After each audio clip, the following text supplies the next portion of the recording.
Paz e graça, irmãos. Vamos orar para darmos início à nossa exposição. Senhor nosso Deus, bom Pai, obrigado mais uma vez por nos ter ajuntado aqui. Somos povo seu e ovelha do seu pasto. Pedimos-te, Senhor, que no dia de hoje alimente-nos, Pai, com sua palavra, de maneira que possamos sair aqui instruídos, repreendidos, corrigidos, para que tenhamos aptidão para toda boa obra e sejamos perfeitos conforme a tua palavra nos diz. Senhor, permita que eu fale pela tua orientação e qualquer intenção minha, Deus, de expor minha própria vontade aqui seja reduzida, Deus, para que o Senhor cresça e eu diminua. Oh Deus, obtenha louvor e glória no dia de hoje. Assim nós pedimos e oramos aqui. Temos um coração atento, disposto para ouvir a tua palavra e viver a mesma palavra. Obrigado, Senhor. Em Cristo Jesus nós oramos. Amém. Paz e graça mais uma vez, irmão. Então, hoje vamos dar sequência ao nosso estudo. Hoje vamos trabalhar mais um pouco no capítulo 5 da carta aos Gálatas. Então, agradeceria a atenção dos irmãos e só uma nota, mais uma vez, é que temos de levar com alguma seriedade ao que temos vindo a tratar, né, com a igreja. Seriedade essa que me refiro no sentido de tudo aquilo que nós ouvimos, traduzirmos isso em nosso dia a dia, né? Porque o objetivo, quando ouvimos a palavra, é efetivamente colocá-la em prática. Então, se não fizermos isso e termos uma série de anotações ou termos essas exposições por várias vezes, mas se não estamos a colocar em prática, não vai resultar em nada. Não vai resultar transformação, não vai resultar no estilo de vida, não vai resultar em sujeição a Deus.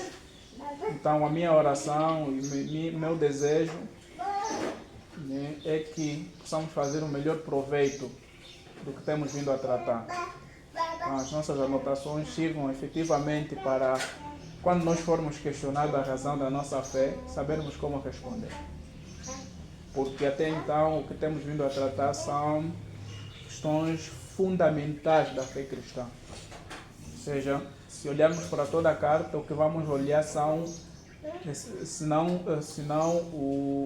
os ensinos essenciais, basilares da fé cristã. Amém?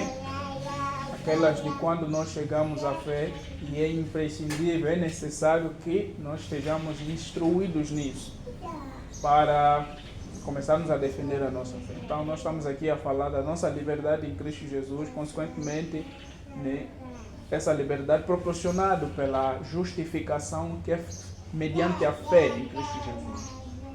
Então, por assim dizer, um ensinamento basilar e resume, como Paulo próprio está defendendo em toda essa carta e apresentando aos irmãos, e hoje como exortação aos irmãos, é o próprio Evangelho que ele recebeu e assim entregou. Amém? Então, irmãos, não vamos olhar como um estudo simples e um agregar de conhecimentos teológicos, quer a nível da língua original, não. Vamos olhar para a necessidade de nós aplicarmos isso no nosso dia a dia. Porque Cristo Ou seja, Deus é glorificado nisso, né? Então hoje nós vamos trabalhar no capítulo 5, mas vai acontecer muito diferente do que vemos nos acostumar a trabalhar em todo o capítulo. Mas eu fiz questão de poder dividir mesmo o capítulo 5 por conta de questões muito essenciais, importantes e sobretudo que envolvem um trabalho muito mais profundo que nós encontramos no capítulo 5. Amém? Então, nós vamos dividir o capítulo 5 em duas partes. No próximo domingo nós vamos dar por conclusão este mesmo capítulo, mas por hoje nós vamos chegar até o versículo 15. Amém? Versículo 15. Então, diz assim a palavra do Senhor. Para a liberdade foi que Cristo nos libertou. Permanecei, pois, firmes e não vos submetais de novo a jugo de escravidão. Eu, Paulo, vos digo que, se vos deixar de circuncidar, Cristo de nada vos aproveitará. De novo testifico a todo homem que se deixa circuncidar que está obrigado a guardar toda a lei. De Cristo vos desligastes, vós que procurais justificar-vos na lei. Da graça de caíste, porque nós pelo Espírito aguardamos a esperança da justiça que provém da fé, porque em Cristo Jesus nem a circuncisão nem a incircuncisão tem valor algum, mas a fé que atua pelo amor. Vós corrieis bem, quem vos impediu de continuar a obedecer à verdade? Esta persuasão não vem daquele que vos chama. Um pouco de fermento levei a toda a massa. Confio de vós no Senhor que não alimentareis nenhum outro sentimento, mas aquele que vos perturba, seja ele quem for, sofrerá a condenação. Eu, porém, irmãos, se ainda prego a circuncisão, porque continuo sendo perseguido. Logo está desfeito o escândalo da cruz. Tomara até se mutilassem os que vos incitam à rebeldia. Até aqui, irmão. Nós temos uma coleção de textos onde o apóstolo Paulo dá sequência, então, mas é mais num pendor agora exortativo, né? Como pastor nato que ele é, aos irmãos sobre tudo o que ele então vem tratando, né, nos capítulos anteriores. E aqui Paulo quer trabalhar na questão de como nós, certamente em Cristo Jesus, fomos libertados. E o que estava a ver entre os irmãos, na verdade, existiam os judaizantes que nós vemos referindo-nos, que exigiam que os irmãos gregos pudessem voltar, né, à observação da lei, especificamente se circuncidassem, né, e guardassem muito provavelmente os sábados, né, porque nós temos referência aqui no capítulo anterior sobre a ideia de guardar meses, né, dias. Então tem alguma associação que ao sábado, que também era uma observação da lei de Moisés. Mas a colocação do apóstolo Paulo, ele é incisiva, né, quando se refere que Cristo então nos libertou, né? Ou seja, para a liberdade foi que Cristo nos libertou. Então, o que ele exorta aos irmãos é que deviam permanecer na liberdade em que Cristo Jesus, né, lhes libertou, né? E não voltassem mais a se submeter a um jugo de escravidão. E nós já vimos falar que essa escravidão aqui, ela se traduz na observação novamente da lei, dos ritos, aqueles que são os ensinamentos iniciais, né, do judaísmo, que então os irmãos estavam a ver necessidade de incorporar no Evangelho. Ou seja, Não necessidade, mas precisamente tinha que existir isso para que alguém fosse considerado como justificado. Amém? Então aqui o debate, a discussão e em tom de exortação também é sobre a questão da justificação. Então, a justificação nós dissemos que, na verdade, é o ato em que Cristo, ou seja, Deus nos torna, né, inculpáveis. Ou seja, não olha mais alguma culpa em nós. E, consequentemente, nós somos libertos. Amém? Como que alguém que está sendo acusado, ok, de cometer vários crimes. E a consequência desses crimes é que essa pessoa necessariamente teria que estar aprisionado, né? A consequência desse crime é a condenação, né? É o castigo. E que, em outras palavras, significa estar preso. Amém? Então, se Cristo nos libertou e nos justificou, amém? Isso se traduz efetivamente em que nós somos livres. Não mais sob alguma... não mais debaixo de alguma condenação. Amém?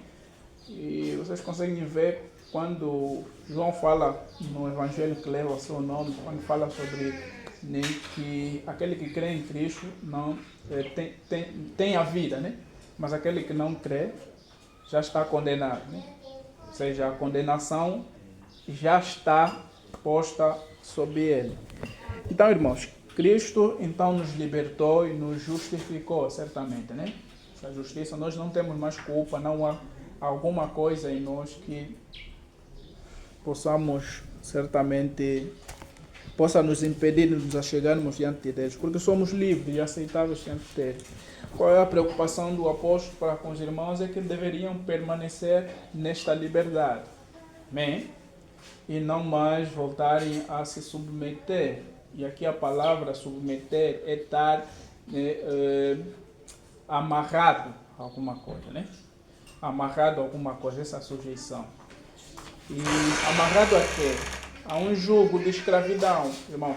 O jugo, os irmãos muito bem percebem, acho que o apóstolo Paulo fala sobre isso, né? Não vos ajunteis a um jugo desigual, né? Com os infiéis.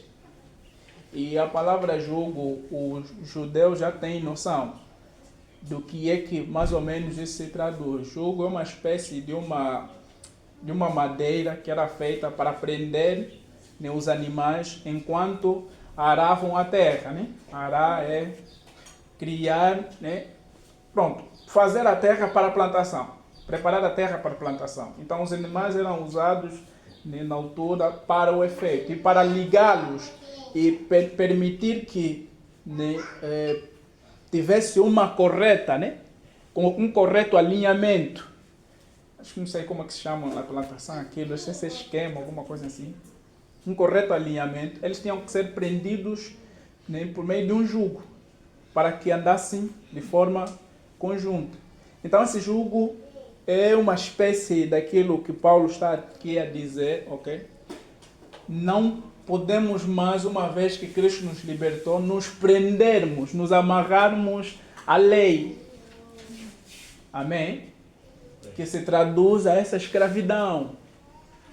Então, se Cristo já te libertou de alguma coisa e disse que a lei servia efetivamente para nos aprisionar até um tempo determinado que Cristo fosse manifesto, e aí nós, por meio da fé, estaríamos livres de nos sujeitarmos mais a essa lei como meio pelo qual nós seríamos justificados. Amém? Porque aqui a questão é da justificação. Por isso é que a discussão não é em torno se podemos obedecer ou não à lei.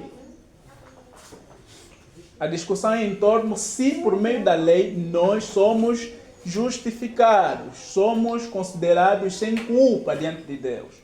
Podemos ter vida, né, diante de Deus. Então, o que Paulo está a dizer que é impossível isso. Porque por quanto, mediante a lei, ninguém será justificado. Ninguém vem à salvação.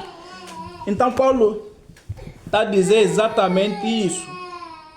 No verso 12, ele está a dizer que se os irmãos deixassem se circuncidar, Cristo efetivamente não teria proveito. Então, o que essa circuncisão ia traduzir? Ou seja, esses falsos irmãos ensinavam? Ensinavam que através da observação da lei, né, nós seríamos justificados, seríamos salvos. E o aspecto circuncisão era imposição, que eles colocavam os irmãos, que seria o meio pelo qual eles seriam justificados, se observassem isso. Então Paulo está dizendo, se a justificação vem por meio da fé, e isso mediante a promessa, né, que se cumpre na pessoa de Cristo Jesus. Amém? Logo, voltar à circuncisão, voltar a se circuncidar, é, em outras palavras, dizer que Cristo não serve para nada. Amém? Ou seja, a obra de Cristo, a salvação que agora nós, né, adquirimos por meio de Cristo, okay, é inútil. Porque mais aquela questão que ele estava discutindo, então se existisse uma lei que pudesse operar a vida, então não teríamos necessidade da graça, da manifestação de quem? De Cristo. Não haveria necessidade. Então, se nós voltamos a observar a circuncisão como forma de nós nos justificarmos diante de Deus, sermos considerados salvos, e isso é tornar Cristo inútil. Amém? Cristo não iria, ou seja, não seria proveitoso aos irmãos. Então isso é outra palavra de dizer que Cristo morreu de balde. Desnecessariamente. Porque afinal de contas a lei a lei nos leva à salvação. Então esses falsos irmãos estavam exatamente a ensinar isso.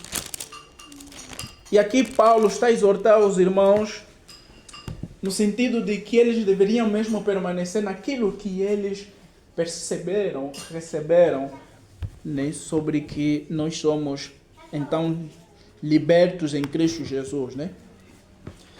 E isso não por meio da observação da lei.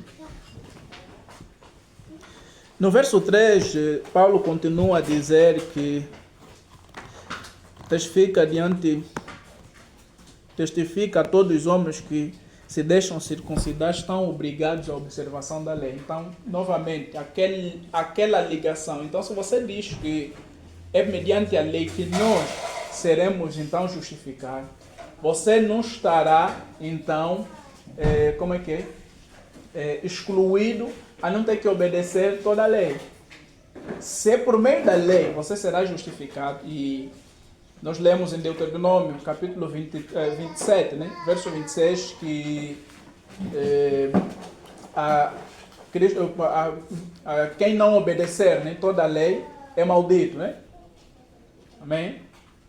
Quem não fizer tudo o que está prescrito aí na carta de Moisés seria maldito. E Cristo, no entanto, nos livrou dessa maldição. Novamente, se os irmãos estão a dizer que não, nós temos que voltar a observar a circuncisão para sermos justificados, então a consequência imediata é observar toda a lei. Porque não pode ser parcial.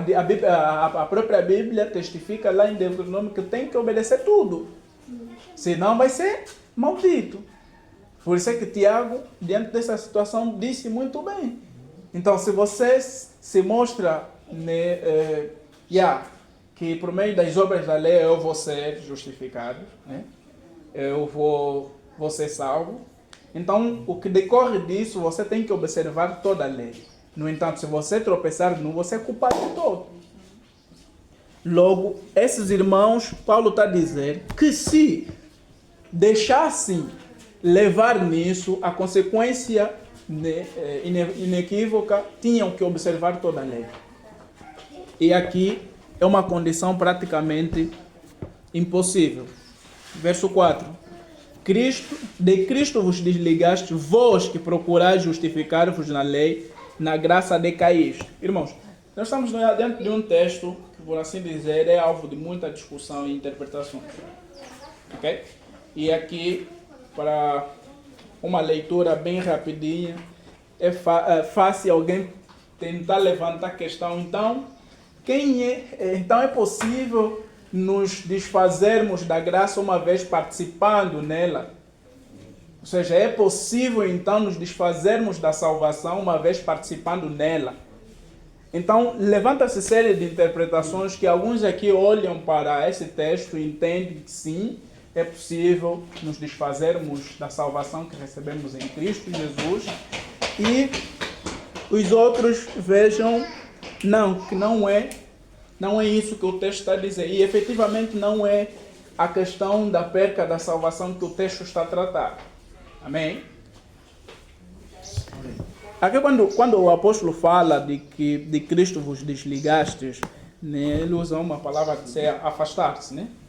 A palavra aqui é afastar-se ou separar-se. E claro que incorre necessariamente na associação da salvação. Amém? Porque aqui a questão é justificação. A justificação é um ato, nós dizemos que é um ato que ocorre efetivamente, ok? Em nós uma vez. Deus nos justifica uma vez. E essa justiça que Ele imputa a nós é como prova de que nós somos aceitáveis diante de Deus. Por assim dizer, salvos. Amém?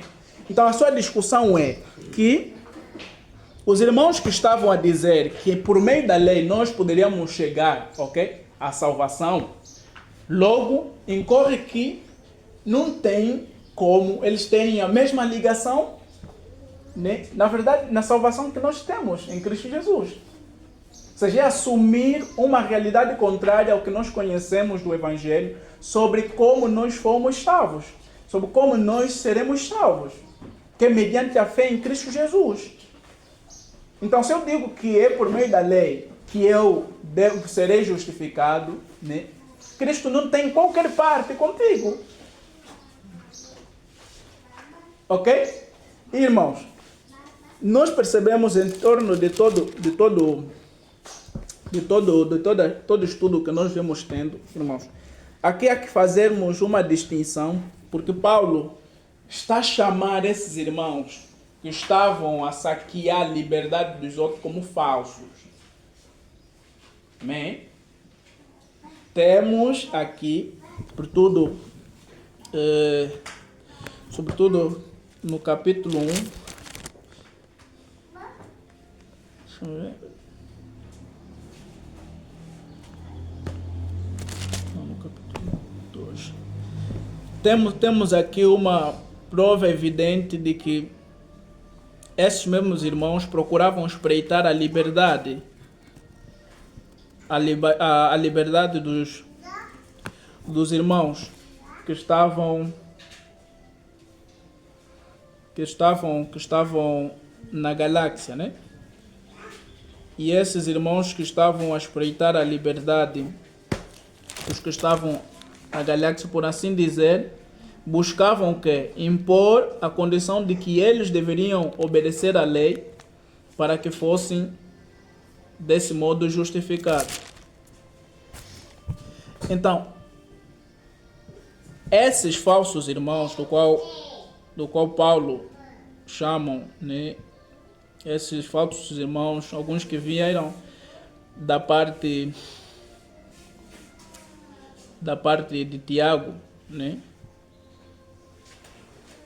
O que eles procuravam ensinar é isso, e levar ao erro os outros irmãos. Amém? Se vocês verem no capítulo 1, poderão ver isso, né, quando Paulo fala sobre a sua ida, capítulo 2, desculpa, a sua ida para Jerusalém. No verso 4, ele diz assim, que isto por causa dos falsos irmãos que se entremeteram com o fim de espreitar a nossa liberdade que temos em Cristo Jesus. Né? Esses falsos irmãos estavam a seduzir, por assim dizer, os irmãos da galáxia que observassem, ok? Observassem a lei de Moisés. E Paulo não lhes deu brecha, né? Paulo não lhes deu brecha, porque Paulo procurava que a verdade de Deus fosse estabelecida. E de fato são falsos, não tinham qualquer ligação, então, com a fé cristã. Então, desses irmãos, quando eu digo que eu serei justificado, serei justificado mediante as obras da lei, e levo isso como um ensino, né? uma instrução aos outros, eu estou consciente, estou firme de que efetivamente não tem mais outro caminho senão esse, que nós acabamos de chegar à salvação. Então, Paulo, a sua discussão é efetivamente com esses irmãos que realmente se desligaram de Cristo. Quando nós assumimos a crença de que é mediante as obras da lei que somos salvos, o que nós estamos a tentar dizer em outras palavras é que a obra de Cristo não é suficiente. Se você já começa a questionar a obra de Cristo como não suficiente, você já está a estragar o pilar de onde você terá de ser redimido. Amém? Então não tem qualquer associação conosco, alguém que se diz irmão, ok? E passa instruções, ensinamentos heréticos, né? É um herege, autêntico herege, né? Alguém que não se caracteriza conosco. Porque me diz que para ser salvo é preciso observar a lei. Então não é de Cristo. Amém? Então é isso que o apóstolo está aqui a tratar, efetivamente, a esses irmãos que se desligaram, né? Esses falsos irmãos que se desligaram da lei. E se existisse algum no meio da galáxia que aceitasse, admitisse essa mesma realidade, o que em outras palavras está a tentar dizer é que não compreendeu o Evangelho. Amém? Porque em Cristo Jesus, porque nós pelo Espírito aguardamos a esperança da justiça que provém da fé. Amém? Então, por meio da nossa crença em Cristo Jesus, é por meio do qual nós somos, justificados. E não é mediante as obras da lei. Então, estes efetivamente estão desqualificados da graça de Deus. Não tem como terem parte com a graça de Cristo. Porque em Cristo Jesus, nem a circuncisão, nem a incircuncisão tem valor algum. Mas a fé que atua pelo amor. Amém? Então, a discussão do apóstolo Paulo é efetivamente essa. O irmão está a dizer que a circuncisão tem algum valor e diz que essa circuncisão leva-o à salvação. Amém? É falso, irmão. Diferente é de dizer que eu continuo a observar, o sábado, observo a circuncisão porque entendo que é importante, né? Debaixo do pano judaico, de judeu, é importante observar isso também. É diferente, é importante observar isso também. Por que eu digo isso? Simples. Porque Paulo está em Romanos capítulo 14 a discutir precisamente essa questão. Entre aquele que faz distinção entre um dia, e outro faz distinção entre comida, e ele chama um fraco na fé, o outro forte na fé. Logo incorre que o apóstolo Paulo, no capítulo 14 de Romanos, ele está a reconhecer que aquele que diz que não tem que comer a carne, por exemplo, de porco para o Senhor, porque isso é para a glória do Senhor, é fraco na fé, no entanto, na sua fé, ele precisa ser esclarecido ainda. Amém? Mas ele, em momento algum, quando o apóstolo fala, em momento algum, esta mesma pessoa deve vir a outro irmão dizer que você peca, erra. E aqui é que subentendemos que esta pessoa está a levar esta posição de que abster-se de algum alimento, guardar algum dia, como uma condição sine qua non a nossa salvação. Então aqui a distinção. Há que se ter essa distinção, porque senão vamos fazer confusão. Então vamos estar a pensar, efetivamente não, o apóstolo Paulo aqui sim está a tratar de nós possivelmente perdermos mesmo a salvação. Porque estes aqui ele lhe chama de irmãos. Não, temos que entender que ele aqui está diante de um grupo, em que estão sendo incentivados ao mal pelos falsos irmãos. Por isso que nós falamos no capítulo 3, né? Paulo lhe chama ou insensatos, né? Ou não entendidos Gálatas. Quem vos induziu? Quem vos fascinou? perante vós Cristo Jesus foi crucificado. Ou seja, os irmãos estavam a ser vítimas de um falso ensino. E o objetivo do apóstolo é desconstruir essa argumentação que muito provavelmente alguns estavam a lhes fazer já confusão para a adesão do mesmo. E outros, por exemplo, aqueles que se identificam mesmo e que ele diz esses falsos irmãos, efetivamente estavam desalinhados ao verdadeiro evangelho. Amém? E assim dizer, não são irmãos. Amém? Amém? Não são os irmãos. Pedro também chama, veja que Pedro, penso que terá noção dessa discussão. Quando olhamos para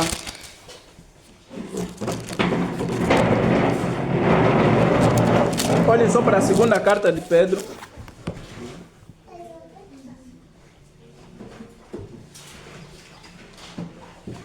Na segunda carta de Pedro, no capítulo 3, verso 14, vocês vão perceber que ele está a falar praticamente desse grupo, né? Diz assim: por essa razão, pois, amados, esperando estas coisas, empenhai-vos por serdes achados por ele em paz, sem mácula, irrepreensíveis, e tendo por salvação a longanimidade de nosso Senhor, como igualmente o nosso amado irmão Paulo vos escreveu, segundo a sabedoria que lhe foi dada, ao falar acerca destes assuntos, como de fato costuma fazer em todas as suas epístolas, nas quais há certas coisas difíceis de entender, que os ignorantes e instáveis deturpam, como também deturpam as demais escrituras para a própria destruição deles. Vós, pois, amados, prevenidos como estáis de antemão, acautelai-vos, não suceda que, arrastados pelo erro desses, insubordinados, decaiais da vossa própria firmeza, né? Ou seja, praticamente é a mesma questão que o apóstolo Paulo está aqui a tratar, porque aqueles que se afiliam a isso estão efetivamente a dizer que o evangelho é insuficiente. Então, simples, não tem parte com Cristo. Vós correis bem, quem vos impediu de continuar a desobedecer à verdade? Novamente, irmãos, o apóstolo Paulo está preocupado, né, com a maneira como esses irmãos então estavam a passar rapidamente, né, do verdadeiro evangelho, né, para outro evangelho. Ou seja, estavam a se deixar influenciar. Uma coisa nós dissemos sempre: um salvo pode ser influenciado. Amém? Alguma coisa que não está bem mais esclarecido, ele efetivamente abandona.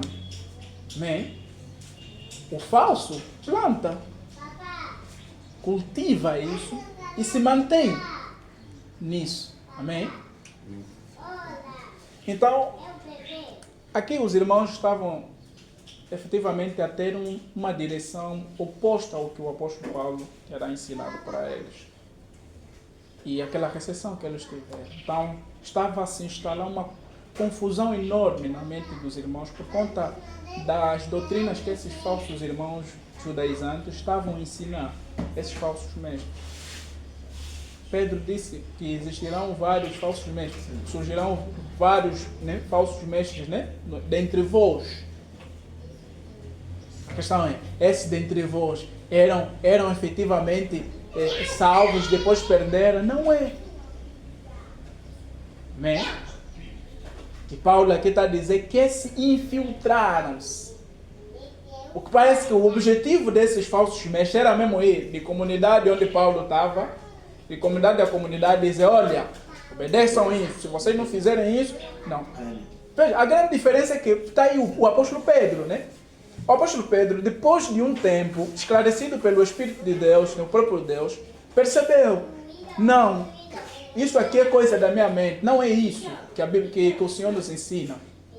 Porque efetivamente os gentios têm a mesma graça também conosco. E é o único caminho para todos. Ok? E os outros demais irmãos perceberam isso. Tanto é que houve o concílio em Jerusalém, propriamente para estabelecer efetivamente essas questões. apenas no modo de andar, não questão ligada, né, à sua salvação.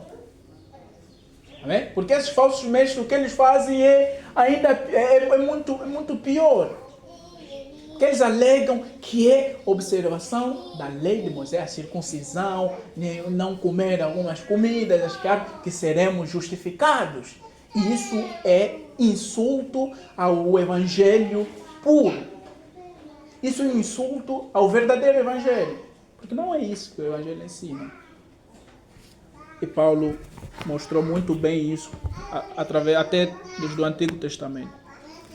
Esta persuasão não vem daquele que vos chama, ou seja, não é Deus efetivamente que está com esses falsos. Amém?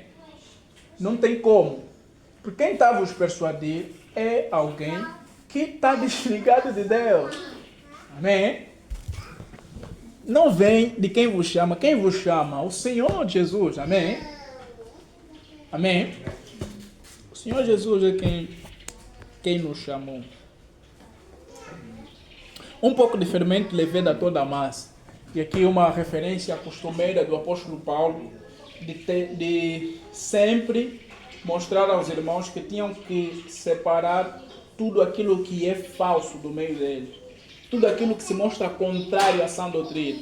Amém? E é a mesma declaração que os irmãos forem para 1 Coríntios capítulo 5, quando ele fala sobre aquele irmão que estava a andar, né, indevidamente. Amém? Ele diz, tirai o fermento do vosso meio. Né? Remoção completa. Confio de vós no Senhor que não alimentareis nenhum outro sentimento, mas aquele que vos perturba, seja ele quem for, sofrerá a condenação. Né? Esses falsos mestres certamente que irão, né, sofrer o castigo devido às suas ações, irmão. É o mesmo que Pedro aí falou, né? Esses tão entregues ao erro, né? E a condenação desses não dormita. Então Paulo ainda tem, como pastor dos Gálatas, ainda tem essa consideração pelos irmãos que sim vão dar atenção à sua palavra e não seguir esses falsos mestres, esses falsos ensinos, que serão certamente condenados. E Paulo ainda vai muito longe sobre a sua frustração, né, para com esses falsos mestres. Eu, porém, irmãos, se ainda prego a circuncisão, por que continuo sendo perseguido? Logo, está destruído o escândalo da cruz. Né?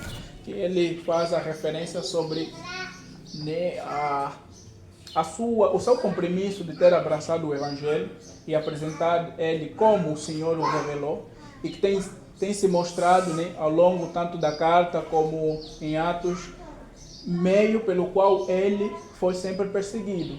Amém?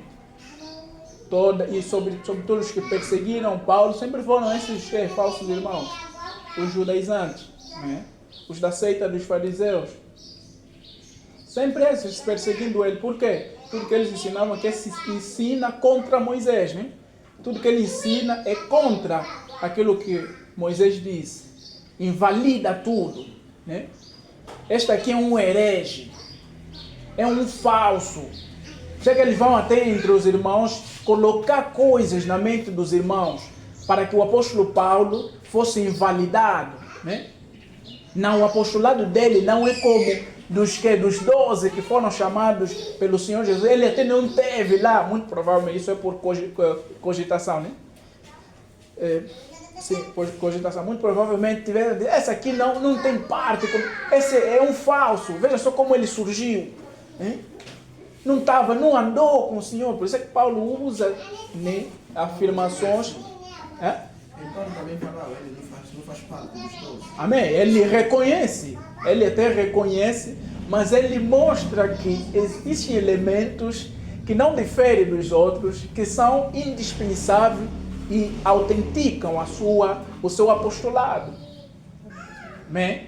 Você que falou da aparição de Cristo a ele, lhe revelando esse mesmo evangelho. Amém? que não aprendeu de homem algum. Então, todas essas afirmações é para, mais uma vez, dizer aos irmãos, ou dizer a esses falsos mestres, que ele sim é um apóstolo de Cristo. E deixar mais uma vez claro aos irmãos que ele não é falso, é verdadeiro. Então, se ele não se circuncidasse, pregasse que por meio da circuncisão nós vamos ser justificados, claro, é simples, todo judeu ia lhe seguir. Quem ia lhe perseguir mais? É porque o que ele ensinava é contra ao que eles estavam a alegar. Por isso, para esses judeus, né, a cruz de Cristo se parecia como um escândalo. Não faz sentido, mediante a forma como o apóstolo Paulo estava a ensinar. E Paulo diz: tomara até se mutilassem os que vos incitam à rebeldia. E aqui a expressão, e é aqui muitas discussões em torno disso. A expressão aqui, se mutilar, é no sentido mesmo, tomara que parece que como tem tanto zelo, né, em guardar Moisés, tem até que cortar mesmo o que? O mambo. Desculpa a expressão. Amém? Tem até que cortar, porque a circuncisão era cortar o prepúcio. Né? Então, se tem tanto zelo, por que então não se castam? Em outras palavras, né? Não se castam. E disse que Paulo também está, ao falar disso, está ao mesmo tempo a mostrar uma realidade que era vivida, né, numa província próxima, né, próxima à galáxia, que é a Frígia, e tinha um templo, né, de um deus chamado, acho que Cebele, alguma coisa assim. Cebele, alguma coisa assim. Posso ter. E esse templo tinha sacerdotes. Esses sacerdotes, o que eles faziam? Esses sacerdotes eram eunucos, se circuncidavam, com uma forma de devoção a essa mesma divindade, né? Dos gregos, no caso. Essa mesma divindade. Então, Paulo, ao elencar esse aspecto, ele está a dizer, né, tanto para os judeus quanto para os gregos, né, com as realidades que conhecem. Por que eles não se tornam já eunucos? Para a coisa se fazer melhor, né? Já que querem mesmo seguir arriscadamente, até cortam mesmo o quê? O órgão. E vamos dizer, Paulo aqui foi extremista, né? Foi ao extremo na sua fúria contra os falsos, para tentar desejar que eles mesmo se cortassem o órgão. Se cortassem o órgão, mas aqui ele está a mostrar o seu zelo pela igreja, o seu zelo pelo povo de Deus.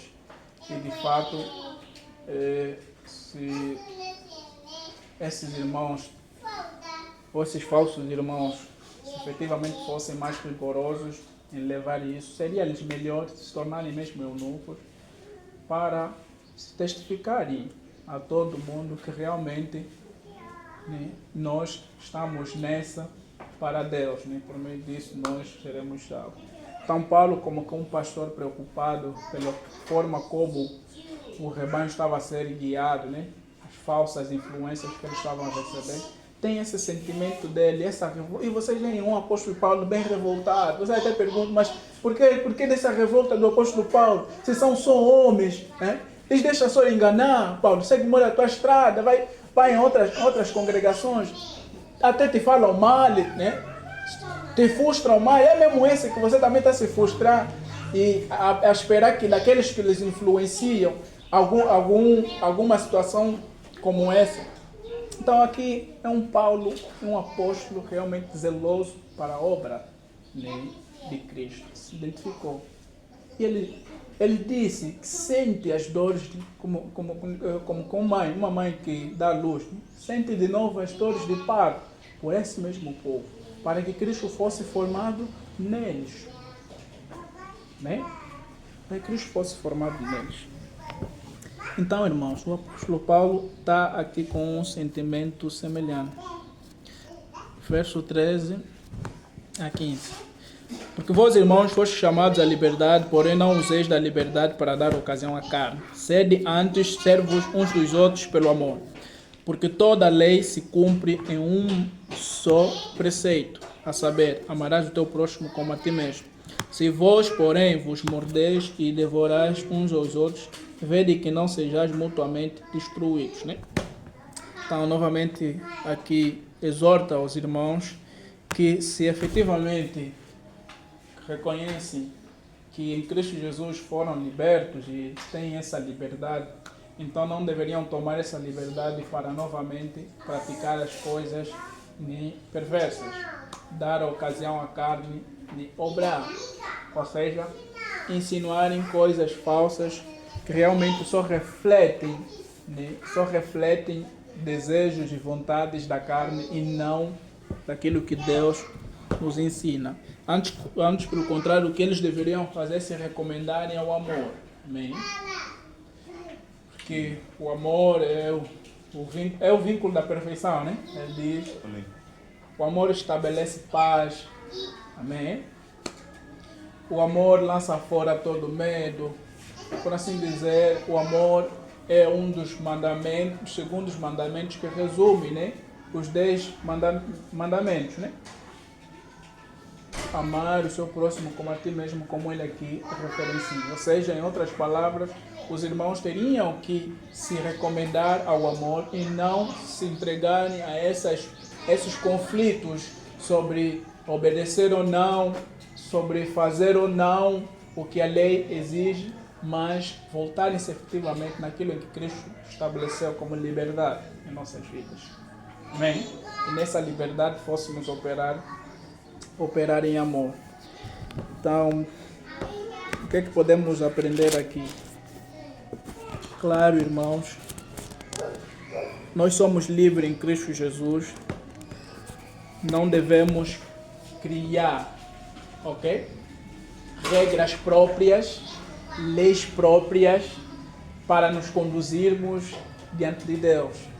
Isso seria que sermos novamente como os judaizantes, que são chamados legalistas, né? Os adeptos da retidão, digamos assim, retidão exacerbada, né? Extrema, que tudo tem que ter linha. Se você não cumprir essas linhas, então, pronto, você é um rebelde, é um pecador. Então, irmãos, Cristo efetivamente nos livrou. A fé que nós depositamos nele operou-nos, de fato, salvação e liberdade. Amém? Amém. Liberdade de consciência, ok? Liberdade na nossa maneira de viver. Claro, essa liberdade está confinada à obediência à verdade. Amém? Porque os irmãos que estavam a fazer não estavam mais a correr bem e a obedecer à verdade. Amém? Pedro nos disse que nós temos tudo que diz respeito, né, à piedade, à vida e à piedade, né? E é nisso que ele chama de que nós somos santificados, separados por Deus para a obediência à verdade. Então, irmãos, em Cristo Jesus nós somos livres para nos sujeitarmos à vontade dele. Amém? E aqui já falamos sobre o que é sermos escravos de Cristo, né? Nada mais, nada menos aqueles que se sujeitam à vontade de Deus. Então, é isso que nós precisamos estabelecer em nossas vidas e não, efetivamente, dessa liberdade. Não, porque eu sou livre em Cristo Jesus, vou fazer o que eu quiser, né? Vou fazer o que eu quiser. É aqui onde nós entendemos que é preciso, então, cumprirmos a lei. Amém? A lei naqueles aspectos que efetivamente são essenciais para a nossa vida cristã, né? Amar o nosso próximo, né? E não dizer falsos testemunhos. Amém? Honrar pai e a mãe, porque tudo isso efetivamente não foi abolido com a manifestação de Cristo. Antes, ainda estabelecido, né? Após nós aceitarmos essa realidade. Então, nos livremos, irmãos, de criar leis para os outros, porque isso nos torna legalistas. Ao mesmo tempo, irmos no extremo da liberdade, ok? Achar que a liberdade que temos em Cristo Jesus é meio pelo qual nós, então, vamos fazer tudo que nós bem acharmos. Não é assim. Isso é libertinagem. Então, por um lado, você nem deve ser legalista, por outro lado, nem deve ser libertino, mas sim equilibrado e moderado na vontade de Deus, como ela está. Amém? Então temos que andar nesta ordem. E tenhamos muito cuidado, irmãos, com os erros. Tem muita coisa que nós ouvimos. Muitas pessoas vão se levantando, né, dizendo A, B e C. Tudo isso precisa ser filtrado, né, com um olhar atento e criterioso à verdade. Amém? A verdade, então, é esse meio pelo qual nós temos que lapidar toda a informação relativa a Deus que nos foi passada. Amém? Então, se não estamos muito bem alicerçados, balizados nisso, qualquer verdade, qualquer coisa, então será fácil para nós seguirmos. Amém? O apóstolo Paulo sempre exortou e disse que não devemos nos mover facilmente do nosso entendimento. E aqui aos Gálatas disse, né, que ele se admira porque facilmente eles estavam a mudar de evangelho. Então, irmão, você que está a ler livros, que está ouvir debates, está acompanhar pensamentos de vários autores, de outros irmãos, filtre tudo na palavra e mantenha a atenção, o equilíbrio. Porque qualquer erro, né, que fere essencialmente aquilo que é basilar para a nossa fé, invalida, amém? Invalida aquilo que realmente nós somos em Cristo Jesus. Então tenhamos em atenção isso, meus irmãos, e aceitarmos certamente, sofrermos dano, né? Enfrentarmos esses falsos, né? Com a verdade. Dizer a verdade e tão somente a verdade. Amém? Amém?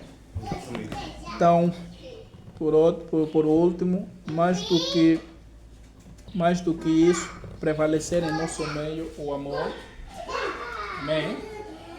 E não entrarmos em questões loucas.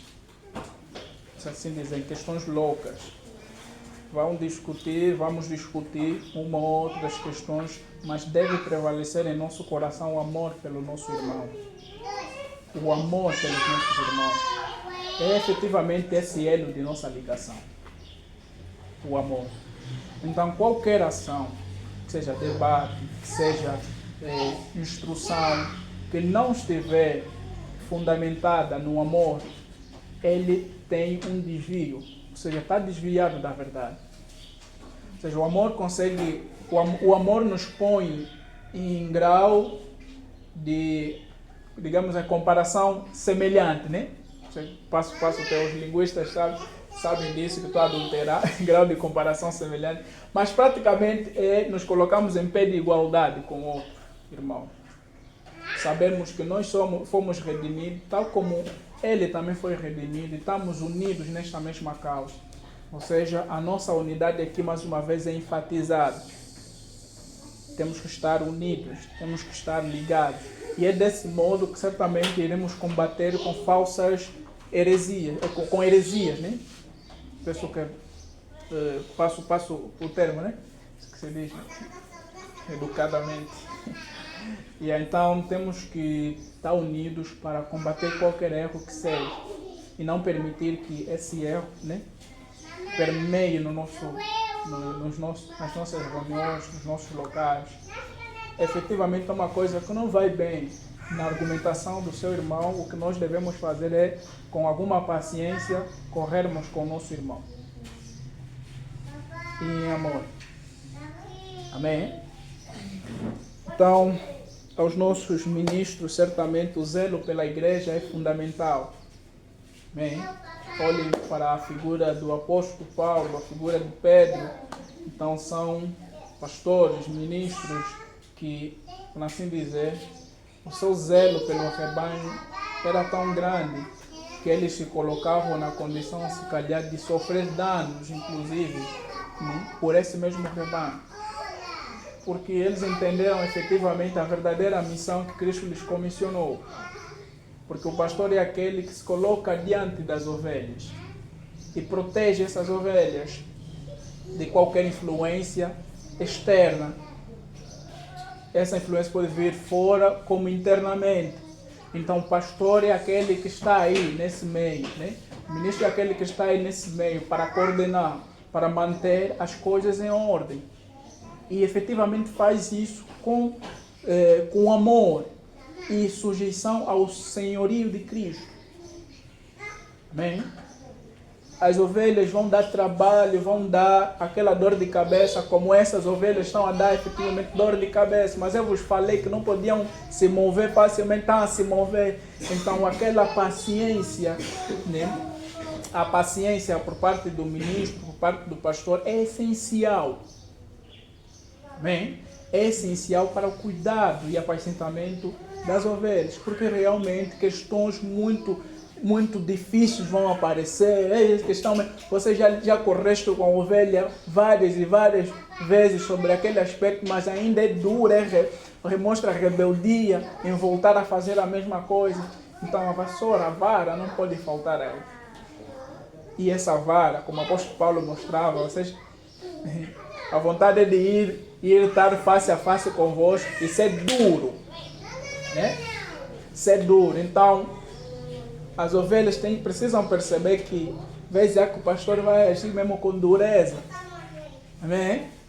Vai agir com dureza, mas o objetivo desse ministro de Deus é efetivamente amparar, ou seja, restaurar o coração que está a abraçar coisas estranhas. É restaurar, é consertar. E é isso que Cristo nos chama a fazer. Quando Cristo falava a Pedro por 3 vezes, né? Pedro, você me ama? Senhor, eu te amo, apacenta as minhas ovelhas. Pedro, eu te amo. Pedro, você me ama? Senhor, eu te amo, apacenta as minhas ovelhas. A 3ª vez Pedro percebeu. Não, afinal de contas, você sabe o número de tudo. Estou diante de ti. Faça conforme, né, desejas. Senhor, sabes de tudo. Então Pedro aprendeu. Das várias vezes que errou, a última vez ficou atento. Não, aqui mesmo estou me apressar de novo. Então aquela atenção para o ministro. A pressa também é um elemento que deve ser desfeito. Porque apacentar o rebanho de Deus, irmãos, e eu falo isso porque essa igreja vai crescer cada vez mais e há necessidade de mais e mais, né, ministros do Senhor se levantarem aqui, né, ajudar no apacentamento, na condução dessa obra, né. Presbíteros se levantem mais e mais, porque a ideia da Escritura é ser um colégio, e o colégio melhor porque vai coordenando, né, da melhor forma as coisas, né. Então, irmãos, aqueles que efetivamente terão essa inclinação, então temos que saber o que precisamos fazer. O que precisamos fazer. O que deve-se fazer como pastor. Amém?